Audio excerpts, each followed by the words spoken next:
welcome back to Theology with an English Accent. I'm David. It is currently Thursday morning and I haven't recorded the video yet, so let's get to it. Therefore, my beloved, as you have always obeyed, so now, not only in my presence, but much more in my absence, work out your own salvation with fear and trembling, for God is at work in you, both to will and to work for his good pleasure. So Paul begins the section with therefore. So whenever we read scripture and we see therefore, we have to ask, what's it there for? What's he referring to? So what we need to do is we need to go back to the preceding verses to understand Paul's flow of thought. And in this case, Paul had been speaking about the Philippians and exhorting them to humility and unity, and using Jesus as the perfect example of humility. So as a consequence of that, he's going to talk some more. And he refers to them as my beloved. This is a term of endearment. As I said back at the beginning, this is a letter from friends to friends.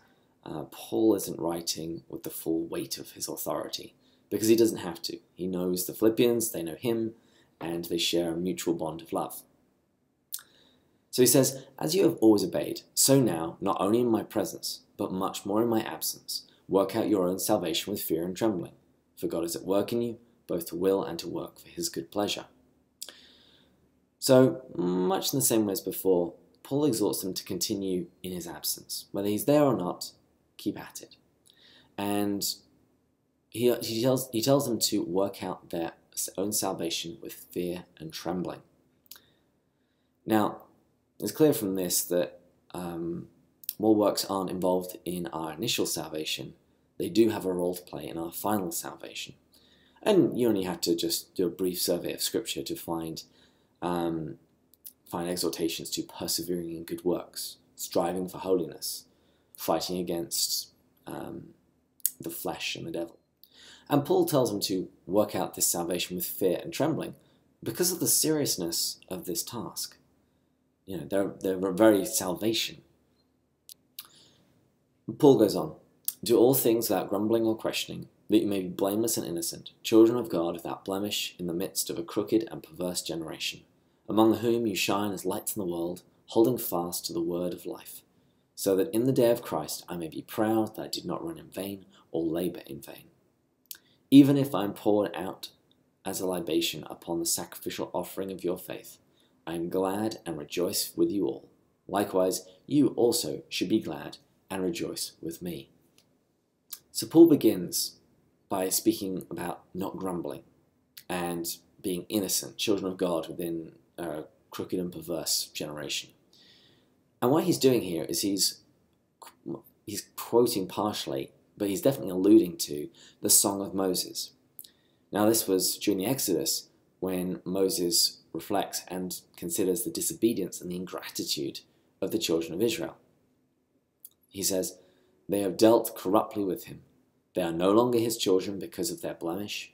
They are a perverse and crooked generation. So here, Paul is alluding to the Song of Moses and saying, don't be like that. Be the opposite.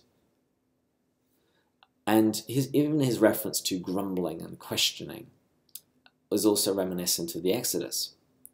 Because if you've ever read the story of the Exodus, it happens again and again and again.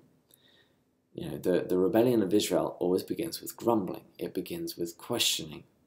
And it's not just the fact that they were asking questions, they were questioning God's goodness. So here's a section from Exodus.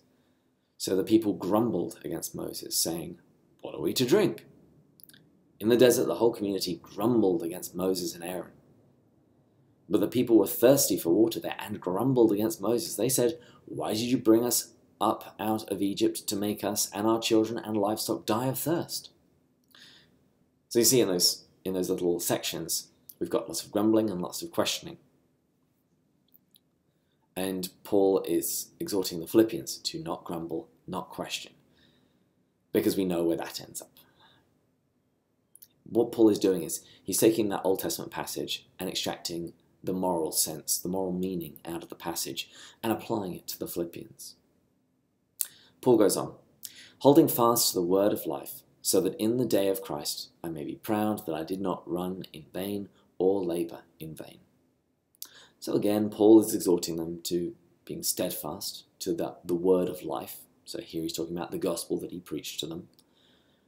And he wants them to remain steadfast to it, not only for their own good, but so that on the day of Christ, Judgment Day, when all works will be manifested, he may know that he didn't work in vain, that he didn't pour his life out into them in vain.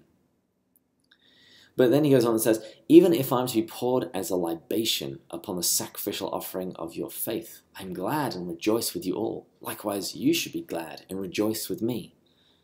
So Paul uses that word rejoice twice. And Paul finds joy in the fact that his life is being poured out. Here it says libation. Other translations will say a drink offering.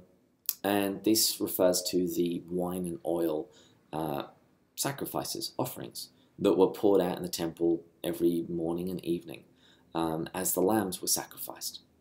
So once again, Paul is speaking of himself in sacrificial terms, and even the faith of the Philippians as a sacrifice. And he says, because he's pouring his life out like this, the Philippians should find joy in it, because he finds joy. Paul finds joy in pouring out his life for others. Which brings us once more back again to the theme of imitation of Christ. So I don't have any questions today, and the challenge is to memorize a verse from this passage. My two suggestions are verses 12 and 13. Work out your own salvation with fear and trembling, for God is at work in you, both to will and to work for his good pleasure. And the other one is from verse 14. Do everything without grumbling or questioning. Sorry, this video was a little rushed. I will try and get to the next one a little bit in advance next time. But until next time, as Venerable Archbishop Fulton Sheen said, God love you.